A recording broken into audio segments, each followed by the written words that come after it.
Good morning students. Starting with the chemistry. केमिस्ट्रीमध्ये बेटा आपला आता सेकंड पार्ट चालू होतोय. तो म्हणजे कुठला आहे बेटा? इलेक्ट्रोकेमिस्ट्री. तो म्हणजे कुठला आहे? इलेक्ट्रोकेमिस्ट्री. ठीक आहे. इलेक्ट्रोकेमिस्ट्रीमध्ये इथे सगळ्यात पहिले आपल्याला काही डेफिनेशन्स आणि काही कन्सेप्ट इथे बघायचे स्टार्टिंगला. काय बघायचे बेटा? डेफिनेशन्स आणि काही कन्सेप्ट आपल्याला बघायचे. छोटे छोटे कन्सेप्ट आहेत, काही खूप मोठे नाहीत, पण ते जास्त आहेत. 6-7 तरी कन्सेप्ट आहेत. ठीक आहे. त्याच्यातला फर्स्ट आता माझं इलेक्ट्रोकेमिस्ट्री म्हणजे काय? इलेक्ट्रोकेमिस्ट्री म्हणजे काय असतं? इंटर कन्व्हर्शन म्हणजे कन्व्हर्शन. समजा इंटर म्हणजे काय? त्याच्यातल्या त्याच्यामध्ये. इंटर म्हणजे काय? त्याच्यातल्या त्याच्यामध्ये. इंटर कन्व्हर्शन ऑफ काय? Chemical energy into the electrical energy और electrical energy into the chemical energy. त्यालाच त्यांनी वाईस वर्सा असा शब्द दिले. Inter conversion of chemical energy into the electrical energy and vice versa is known as what? Electrochemistry. नाव तसं electro आणि chemistry म्हणजे काय? इलेक्ट्रिसिटी पण आहे आणि केमिकल पण आहे. इलेक्ट्रिसिटी पण आहे आणि केमिकल पण आहे. म्हणजे इलेक्ट्रिकल एनर्जी पण आहे आणि केमिकल एनर्जी पण आहे. इलेक्ट्रिकल एनर्जी पण आहे आणि केमिकल. इलेक्ट्रो या शब्दाचं मिनिंग इलेक्ट्रिकल एनर्जी आहे. केमिस्ट्री या शब्दाचं मिनिंग केमिकल एनर्जी आहे. मग काय सांगते? इंटर कन्व्हर्शन कशाचं? Chemical energy into the electrical energy और electrical energy into the chemical energy is known as what? Electrochemistry. It is known as what? Electrochemistry. अजून एकदा, इलेक्ट्रोकेमिस्ट्री म्हणजे काय? द इंटर कन्व्हर्शन ऑफ कुठलं बेटा? Electrical energy into the chemical energy और chemical energy into the electrical energy. त्याला त्यांनी शब्द काय नाव दिलंय? Vice versa. कशाला? Chemical energy into the electrical energy म्हटलं और वाईस वर्सा. वाईस वर्सा म्हणजेच काय? उलट. उलट म्हणजे काय? Chemical energy into the electrical energy. It is known as what? Electrochemistry. Okay. आता मला पुढचे काही छोटे छोटे कन्सेप्ट बघायचे. त्याच्यातला पहिला कन्सेप्ट म्हणजे इलेक्ट्रोलाइट्स. इलेक्ट्रोलाइट्स काय असतात? तर इलेक्ट्रोलाइट्स बेटा एक सबस्टन्स असतात, जे की मी कशात टाकतो बेटा? ॲक्वस सोल्युशनमध्ये किंवा मोल्टन स्टेटमध्ये. ॲक्वस सोल्युशन किंवा फ्यूज मोल्टन स्टेटमध्ये मी तेच सांगतो. फ्यूज मोल्टन स्टेट म्हणजे बेटा घट्ट. ठीक आहे. ॲक्वस सोल्युशन म्हणजे लिक्विड स्टेट. ॲक्वस सोल्युशनमध्ये किंवा मोल्टन स्टेटमध्ये मी त्याला सोल्युशन सबस्टन्सला टाकतो. त्याच्यामुळे त्याच्यातून इलेक्ट्रिसिटी पास होते. म्हणजे असा सबस्टन्स ज्याच्यामधून इलेक्ट्रिसिटी पास होईल ते कशात टाकलं होती बेटा? मोल्टन स्टेट किंवा ॲक्वस सोल्युशन. किंवा असा सबस्टन्स जो की कशात टाकतो आपण? ॲक्वस सोल्युशन किंवा मोल्टन स्टेटमध्ये. त्याच्यामुळे आता त्याच्यातून इलेक्ट्रिसिटी पास होते. तेच नाव आहे substance which conducts electricity. Substance which conducts electricity. कधी? इन मोल्टन स्टेट और fuse aqueous solution. In molten state और फ्यूज ॲक्वायस सोल्युशन. पुन्हा एकदा, इलेक्ट्रोलाइट्स. इलेक्ट्रोलाइट्स म्हणजे काय? असे सबस्टन्स असतात की जे की बेटा आपण कशात टाकतो? मोल्टन स्टेटमध्ये किंवा ॲक्वस सोल्युशनमध्ये. त्याच्यामुळे इलेक्ट्रिसिटी कंडक्ट होते. त्याला काय नाव आहे बेटा? इलेक्ट्रोलाइट्स. कन्सेप्ट कळाला? इलेक्ट्रोलाइटचे बेटा दोन टाइप्स होतात. Strong electrolyte, weak electrolyte. इलेक्ट्रोलाइटचे दोन फंडे कुठले कुठले? Strong electrolyte, weak electrolyte. Strong electrolyte काय फंड आहे? स्ट्रॉंग इलेक्ट्रोलाइटमध्ये बेटा त्याच्यामध्ये कम्प्लीट आयोनायझेशन होतं. स्ट्रॉंग इलेक्ट्रोलाइटमध्ये कम्प्लीट आयोनायझेशन. आता आयोनायझेशन म्हणजे काय? Formation of electrons. इलेक्ट्रॉन्स सगळ्याच्या सगळे इलेक्ट्रॉन्समध्ये सब्सटन्सचा सगळ्याच्या सगळे इलेक्ट्रॉन्सच्या फॉर्ममध्ये भाग होतात. सबस्टन्स तुटतो तुटतो तुटतो तुटतो आणि सगळ्यांचे इलेक्ट्रॉन्स फॉर्म होतात. सबस्टन्स तुटतो तुटतो तुटतो आणि सगळ्यांचे काय होतात बेटा? इलेक्ट्रॉन्स. म्हणजे कम्प्लीट आयोनायझेशन होतं. पण वीक इलेक्ट्रोलाइटमध्ये कम्प्लीट आयोनायझेशन होत नाही, स्मॉल एक्सटेंटमध्ये होत असतं. कम्प्लीट आयोनायझेशन होत नाही, स्मॉल आयोनायझेशन होत असतं किंवा स्मॉल एक्सटेंटमध्ये आयोनायझेशन घडत असतं. बरं, कम्प्लीट आयोनायझेशन याच्यामध्ये होतं म्हणून याच्यामध्ये हाय डिग्री ऑफ आयोनायझेशन असतं. कम्प्लीट आयोनायझेशन होतं ना बेटा, म्हणून त्याच्यामध्ये हाय डिग्री ऑफ आयोनायझेशन असतं. वीक इलेक्ट्रोलाइटमध्ये लो डिग्री ऑफ आयोनायझेशन असतं. ठीक आहे. बरं, इलेक्ट्रॉन्स खूप जास्त जास्त जास्त आहे तर तिथे 100% इलेक्ट्रिसिटी कंडक्ट होणार. म्हणजे हा गुड कंडक्टर ऑफ इलेक्ट्रिसिटी आहे. 100% तिथे इलेक्ट्रिसिटी कंडक्ट होणार म्हणजे हा माझा गुड कंडक्टर ऑफ इलेक्ट्रिसिटी आहे. याच्यामध्ये इलेक्ट्रॉन्स कमी आहेत म्हणून याच्यामध्ये वीक किंवा इलेक्ट्रिसिटी कमी कंडक्ट होईल म्हणून याला म्हणतात bad conductor of electricity. It is the bad conductor of electricity. याचे हे दोघंच्या दोघं एक्झाम्पल्स आहेत. NaCl, NaOH, HCl हे स्ट्रॉंग इलेक्ट्रोलाइट्स आहेत. CH3COOH आणि NH4OH हे वीक इलेक्ट्रोलाइट्स आहेत. पुन्हा एकदा, इलेक्ट्रोलाइट म्हणजे असा सबस्टन्स असतो ज्याच्यामुळे जे की ॲक्वस सोल्युशन किंवा मोल्टन स्टेटमध्ये टाकलं होते त्याच्यातून इलेक्ट्रिसिटी कंडक्ट होते. त्याचे दोन टाइप्स आहेत, strong electrolyte, weak electrolyte. Strong इलेक्ट्रोलाइटमध्ये काय असतं बेटा? कम्प्लीट आयोनायझेशन होतं. वीक इलेक्ट्रोलाइट कम्प्लीट आयोनायझेशन होत नाही. याच्यामध्ये हाय डिग्री ऑफ आयोनायझेशन, याच्यामध्ये low degree of ionisation.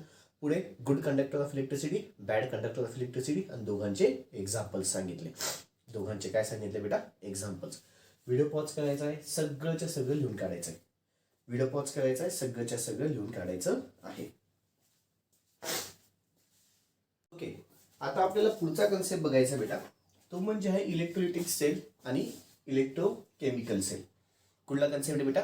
Electrolytic sale आणि इलेक्ट्रोकेमिकल सेल. इलेक्ट्रोलिटिक सेल काय असतो? हा एक डिव्हाइस आहे जो की काय करतो बेटा, electrical energy into the chemical energy. Electrolytic आहे ना, electrical energy into the chemical energy, म्हणजे घेताना इलेक्ट्रिकल एनर्जी घेतो आणि आउटपुट मध्ये देताना केमिकल एनर्जी देतो. जे वाक्य बोललो ते महत्वाचं आहे, सेकंड पॉइंटला IMP ठरेल. ठीक आहे. हा डिव्हाइस आहे, तो घेताना इलेक्ट्रिकल एनर्जी घेईल, देताना केमिकल एनर्जी देईल. म्हणजे घेताना काय करेल बेटा, इलेक्ट्रिकल एनर्जी देईल, पण देताना काय देईल, केमिकल एनर्जी. इलेक्ट्रोकेमिकल सेल उलट, हा काय करेल बेटा, केमिकल एनर्जी घेईल आणि देताना इलेक्ट्रिकल एनर्जी देईल, which is use to convert काय बेटा, chemical energy into the electrical energy. म्हणजे घेताना केमिकल एनर्जी घेईल, त्याचं कन्वर्शन इलेक्ट्रिकल एनर्जी मध्ये करेल. इलेक्ट्रोलिटिक मध्ये electrical energy is converted to the chemical energy. Electrolytic cell मध्ये electrical energy is converted to the chemical energy, आणि इलेक्ट्रोकेमिकल सेल मध्ये chemical energy is converted to the electrical energy. Electrochemical मध्ये chemical energy is converted into the electrical energy. Second point महत्वाचा, ही जी असते ना बेटा electrolytic सेलची रिॲक्शन जी काय होते याच्यामध्ये स्पॉन्टेनियस नॉन स्पॉन्टेनियस असते. कुठली असते? स्पॉन्टेनियस नसते, म्हणजेच नॉन स्पॉन्टेनियस असते. नॉन स्पॉन्टेनियस म्हणजे ही एक प्रकारची स्लो प्रोसेस आहे, ही एक प्रकारची स्लो प्रोसेस आहे. पण non spontaneous chemical reaction is use to, किंवा नॉन स्पॉन्टेनियस केमिकल रिॲक्शन याच्यामध्ये होते. ठीक आहे. नॉन स्पॉन्टेनियस म्हणजे स्लो प्रोसेस आहे.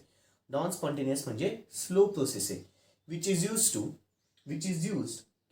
Use in the presence of electrical energy, किंवा which is carried out in the presence of electrical current.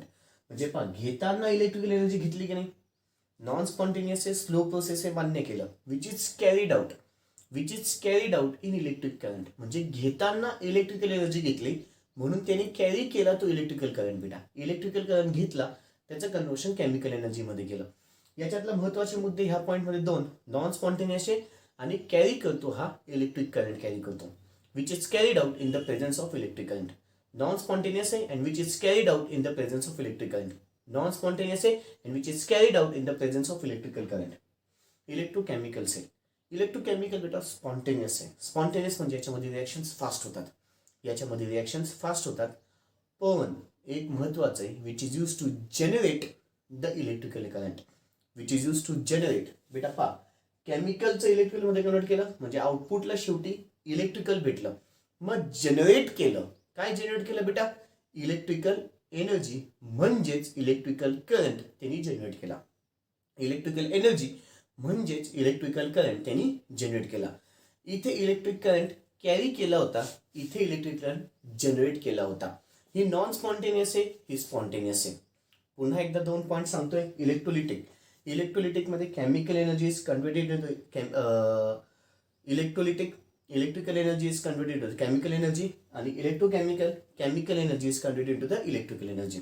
अजून एकदा, इलेक्ट्रोलिटिक मध्ये electrical energy is converted to the chemical energy, chemical energy is converted to the electrical energy. पुढचा point इकडे, electrolytic non spontaneous असते, which is carried out in the presence of electric current. इकडे spontaneous आहे, fast आहे, मान्य केलं, which is use to generate the electric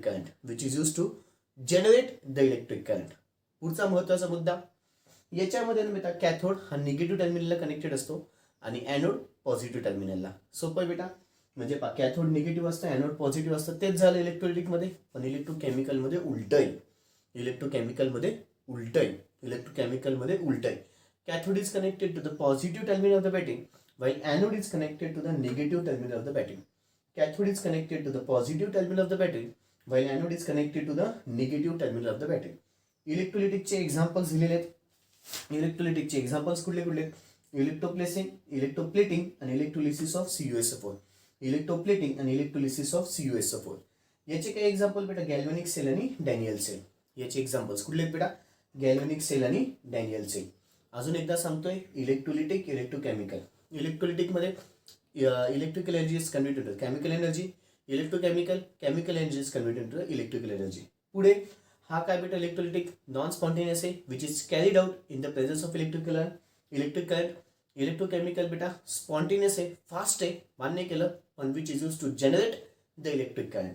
पुढचं याच्यामध्ये इलेक्ट्रोलिटिकमध्ये cathode is connected negative terminal of the battery while anode is connected to the positive terminal of the battery. याच्यामध्ये उलट होतं, cathode is connected to the positive terminal of the battery while anode is connected to the negative terminal of the battery. याचे examples बेटा electrolytic आणि electrolysis of CuSO4 आणि तिकडच्या साईडला galvanic cell आणि डॅनियल सेल. अजून पुढचा एक छोटासा कन्सेप्ट बघायचा आपल्याला एनोड आणि कॅथोड किंवा कॅथोड आणि एनोड. कॅथोड म्हणजे काय असतं बेटा, याच्यामध्ये negative electrode is connected to the negative terminal of the battery. Negative electrode is connected to the negative terminal of the battery when the electrolysis when the electrolysis takes place and electric current is passed. Electrolysis मध्येच electric current जेव्हा मी pass करतो तेव्हा electric current जेव्हा मी pass करतो त्यावेळेस negative electrode is connected to the negative terminal of the battery आणि याच्यामध्ये एनोडमध्ये काय positive electrode is connected to the positive terminal of the battery when electric current is passed through the electrolyte.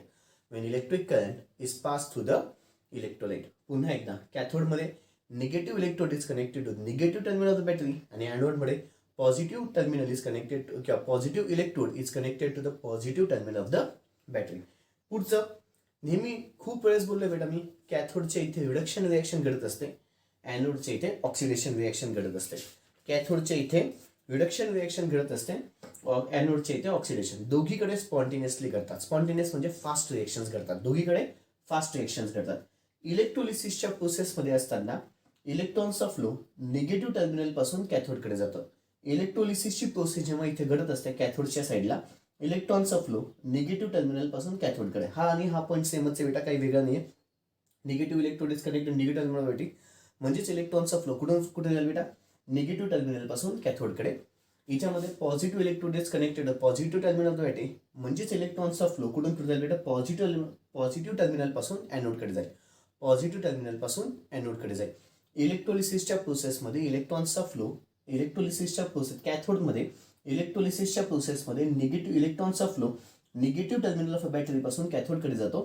एनोडमध्ये इलेक्ट्रोलिसिसच्या वेळेस इलेक्ट्रॉन्सचा flow positive terminal पासून एनोडकडे जातो. Positive terminal पासून एनोडकडे जात असतो. दोन पुन्हा अतिशय महत्त्वाचे फंडे कुठले बेटा, इलेक्ट्रोलिटिक सेल आणि इलेक्ट्रोकेमिकल सेल दोघांमधलं कंपॅरिझनच्या स्वरूपाने बघून घेतलं आणि कॅथोड आणि एनोडचा फंडा पण आपण बघून घेतला. ओके,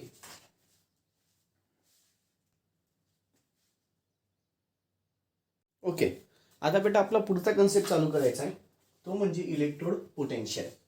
इलेक्ट्रोड पोटेन्शियल म्हणजे काय, आता एक शॉर्ट अँड स्वीट मध्ये कन्सेप्ट सांगतो. The tendency of metallic electrode, ही एक टेंडन्सी आहे बेटा कोणाची, मेटॅलिक इलेक्ट्रोडची, to lose or gain the electrons.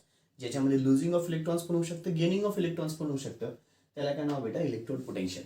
It is the measure of tendency of metallic electrode lose or gain the electrons when immerse in its own salt solution, जेव्हा तो आपल्या स्वतःच्या सॉल्ट सोल्युशनने टाकलेला असेल. एवढं लक्षात ठेवण्यापेक्षा मेन फंडा जो आहे तो लक्षात ठेवा. ही एक टेंडन्सी आहे बेटा मेटॅलिक इलेक्ट्रोडची टू लूज द इलेक्ट्रॉन्स और गेन द इलेक्ट्रॉन्स. त्याच्या हिशोबाने त्याचे दोन टाइप्स होतात, ऑक्सिडेशन आणि रिडक्शन. ऑक्सिडेशनमध्ये लॉस ऑफ इलेक्ट्रॉन्स होतं, रिडक्शनमध्ये गेन ऑफ इलेक्ट्रॉन्स होतं. विषय संपला. ऑक्सिडेशनमध्ये लॉस ऑफ इलेक्ट्रॉन्स, रिडक्शनमध्ये गेन ऑफ इलेक्ट्रॉन्स. ऑक्सिडेशनमध्ये लॉस ऑफ इलेक्ट्रॉन्स, ऑक्सिडेशनला अजून एक नाव आहे डी इलेक्ट्रोनेशन. महत्वाचा मुद्दा बेटा लक्षात ठेवा. ऑक्सिडेशनला अजून एक नाव आहे डी इलेक्ट्रोनेशन. ऑक्सिडेशनला अजून एक नाव आहे डी इलेक्ट्रोनेशन. रिडक्शनमध्ये काय होतं, गेन ऑफ इलेक्ट्रॉन्स. रिडक्शनला अजून एक नाव आहे इलेक्ट्रोनेशन. रिडक्शनला अजून एक नाव आहे इलेक्ट्रोनेशन. बरं, इथे एक एक्झाम्पल, एक रिॲक्शन दाखवली. मेटल होता, त्यांनी 2 इलेक्ट्रॉन्स लूज केले. इथे मेटल होता, त्यांनी 2 इलेक्ट्रॉन्स गेन केले. लॉस केलेले इलेक्ट्रॉन्स तिकडच्या साईडला जातात, ठीक आहे, इकडच्या LHS, इकडच्या साईडला RHS साईडला इलेक्ट्रॉन्स जातात, लॉस ऑफ इलेक्ट्रॉन्स. आणि गेन केलेले इलेक्ट्रॉन्स LHS ला येतात. गेन केलेले इलेक्ट्रॉन्स LHS ला येतात. याचे एक्झाम्पल घेतले झिंक रॉड इन ZnSO4 आणि copper rod in CuSO4. Copper rod in CuSO4. अजून एकदा कन्सेप्ट सांगतो. Electrode potential, main funda, tendency of the metallic electrode to lose electrons और गेन द इलेक्ट्रॉन्स. याचे दोन टाइप्स, ऑक्सिडेशन, रिडक्शन. ऑक्सिडेशनमध्ये loss of electrons, रिडक्शनमध्ये gain of electrons. ऑक्सिडेशनचं अजून एक नाव काय, डिइलेक्ट्रोनेशन. रिडक्शनचं अजून एक काय नाव आहे, इलेक्ट्रोनेशन. त्याच्यानंतर वरच्याचे example zinc rod in ZnSO4 आणि कॉपर रॉड इन CuSO4 हे ऑक्सिडेशनचे रिडक्शन पोटेन्शियलचे एक्झाम्पल आहे. ठीक आहे, बरं, हा एक पहिला मुद्दा झाला आत्ताचा. नेक्स्ट पुढचा मुद्दा आहे बेटा आयोनायझेशन आणि डिसोसिएशन. आयोनायझेशन म्हणजे काय, breaking up substance into charge atoms or radicals. सबस्टन्सला तोडायचं. कशामध्ये? In the charge atoms. Charge atoms म्हणजे पॉझिटिव्ह, निगेटिव्ह, शक्यतो इलेक्ट्रॉन्सच्या फॉर्ममध्ये ब्रेक होतं. Breaking up substance in the charge atoms or radicals it is known as what? Ionization. Ionization म्हणजे काय? Breaking up substance into charge atoms or radicals. पुन्हा एकदा, ionization म्हणजे काय? Breaking up substance into charge atoms or radicals. पुन्हा एकदा, ionization म्हणजे काय? Breaking up substance into charge atoms or radicals. पुन्हा एकदा, आयोनायझेशन म्हणजे काय? Breaking up substance into charge atoms or radicals. Dissociation. Dissociations मध्ये ब्रेकिंग ऑफ, आधी सबस्टन्स होतं, आता electrovalent compounds into the ions. आधी सबस्टन्सला आयटम्स मध्ये तोडलं, आता इलेक्ट्रोव्हायलेंट कंपाऊंड्सला आयन्स मध्ये तोडायचं. ठीक आहे. डिसअसोसिएशन मध्ये इलेक्ट्रोव्हायलेंट कंपाऊंड्सला आपण आयन मध्ये तोडतो आणि आयोनायझेशन मध्ये सबस्टन्सला आपण चार्ज आयटम मध्ये तोडतो. ठीक आहे. सबस्टन्सला आपण चार्ज आयटम मध्ये तोडलं त्याला आयोनायझेशन असं म्हणतात. आणि डिसअसोसिएशन मध्ये इलेक्ट्रोव्हायलेंट कंपाऊंड्स जे महत्वाचे ते आंदोलन करतो. ठीक आहे. Breaking up substance into charge atoms आणि breaking up electrovalent compounds into the ions. Breaking up electrovalent compounds into the ions is known as what? When dissolved in water it is known as what? Dissociation. ठीक आहे. मला महत्वाचं काय, इथे सबस्टन्सला तोडलं जातं charge item मध्ये, इथे इलेक्ट्रोव्हायलेंट कंपाऊंड्सला तोडलं जातं आयन्स मध्ये. ठीक आहे. डिसअसोसिएशन मध्ये. पुढचा बेटा महत्वाचा मुद्दा आहे सेलचा. सेलचे बेसिकली दोन टाइप्स होतात, प्रायमरी सेल, सेकंडरी सेल. आता प्रायमरी सेल म्हणजे काय? जे आपण घड्याळात वगैरे टाकतो ना बेटा, ते माझे प्रायमरी सेल आहेत. ते कुठले आहेत बेटा? प्रायमरी सेल आहेत. आणि सेकंडरी सेल म्हणजे जे तुम्ही चार्ज करतात सेल. आपण बेटा कधी कधी आपल्याकडे चार्जेबल सेल पण नसतात, जशी की तुमची मोबाईलची बॅटरी आतमध्ये बॅटरी असेल बेटा, ती आपण चार्ज पण करू शकतो, म्हणजे ती काय झाली तुमची सेकंडरी सेल. प्रायमरी सेलचं एक्झाम्पल द्यायला झालं तर तुमचं घड्याळाचं सेल लक्षात घ्या, ते प्रायमरी सेलचं एक्झाम्पल आहे. आणि मोबाईलच्या आतमध्ये जी बॅटरी असते ते तुमचं काय झालं? सेकंडरी सेलचं एक्झाम्पल. ठीक आहे. आता इथे त्याचं सांगून देतोय, प्रायमरी सेल नॉन रिचार्जेबल आहे, म्हणजे रिचार्ज करता येतं का बेटा त्याला? नाही. सेकंडरी आपण चार्ज करतो ना मोबाईलला, म्हणजे चार्जेबल आहे. ठीक आहे. इकडे तुमचं घड्याळाचं एक्झाम्पल डोळ्यात ठेवा, लक्षात ठेवा प्रायमरीसाठी. आणि सेकंडरीसाठी कुठलं लक्षात ठेवाल बेटा? तुमचं मोबाईलची बॅटरी. Non rechargeable, chargeable. याच्यामध्ये सेल रिएक्शन इरिव्हर्सिबल असते, म्हणूनच चार्ज होऊ शकत नाही. याच्यामध्ये सेल रिएक्शन इरिव्हर्सिबल आहे म्हणून चार्ज होऊ शकत नाही, रिचार्जेबल नसतो. याच्यामध्ये सेल रिएक्शन रिव्हर्सिबल असते म्हणून याला मी रिचार्ज करू शकतो. याला सेल रिएक्शन रिव्हर्सिबल असते म्हणून याला मी रिचार्ज करू शकतो. Recharge reversible, irreversible, non rechargeable. पुढे याला मी पुन्हा रियूज नाही करू शकत बेटा. घड्याळाचा सेल एकदा संपला की आपल्याला फेकून द्यावा लागतो, रियूज करता येत नाही. इकडच्या साईडला बघायला गेलं आपण मोबाईलचा बॅटरी कधी फेकतो का बेटा? नाही. त्याला पुन्हा रिचार्ज करतो, रियूज करू शकतो. पुढचं शॉर्ट लाईफ स्पॅन. घड्याळाच्या सेलची लाईफ स्पॅन कमी बेटा, मोबाईलची लाईफ स्पॅन खूप जास्त आहे, वर्ष चालतो आपला मोबाईल. ठीक आहे. शॉर्ट लाईफ स्पॅन, मोर लाईफ स्पॅन. कॉस्टिंग वाईज पण बघायला गेलं आपण मोबाईलची बॅटरी जास्त कॉस्टली पडेल बेटा. का? रिचार्जेबल आहे ती म्हणून ती कॉस्टली असते. आणि इकडच्या साईडला ही कमी कॉस्टिंगची असते. कुठली बेटा? जी तुमची प्रायमरी सेल असते. म्हणजे घड्याळाचा सेल आपल्याला 10 रुपयात भेटून जातो बेटा. पण मोबाईलची बॅटरी किंवा कुठलीही अशी किंवा घड्याळासारखीच आपण बॅटरी जर घ्यायला गेलो ती पण बेटा कॉस्टली जाते. घड्याळासारखीच बॅटरी आपण घ्यायला गेलो, कुठली चार्जिंगवाली, कुठली चार्जिंगवाली बॅटरी, ती कॉस्टली जाते बेटा. ठीक आहे. पुढचं याचे एक्झाम्पल ड्राय सेल आणि इकडचा आहे निकल अँड कॅडमियम सेल. NiCd म्हणजे काय? निकल अँड कॅडमियम सेल. कुठले एक्झाम्पल झाले बेटा? ड्राय सेल आणि इकडचं एक्झाम्पल निकल अँड कॅडमियम सेल. ओके बेटा, इथे माझे छोटे छोटे कन्सेप्ट झालेले आहेत. पुढचा आता माझा एक महत्त्वाचा फंडा चालू होईल, construction and working of Daniel cell. पुढचा आता माझा महत्त्वाचा मुद्दा चालू होईल, construction and working of Daniel cell. पण त्याच्या आधी हे काय लिहायचं असेल तर सगळ्याच्या सगळं व्हिडिओ पॉज करून लिहून घ्या. हे जे काही ज्यांना लिहायचं असेल त्यांनी प्लीज व्हिडिओ पॉज करून सगळ्याच्या सगळं लिहून घ्या. ज्यांना लिहायची इच्छा असेल हे त्यांनी प्लीज व्हिडिओ पॉज करून सगळ्याच्या सगळं लिहून घ्या. ओके.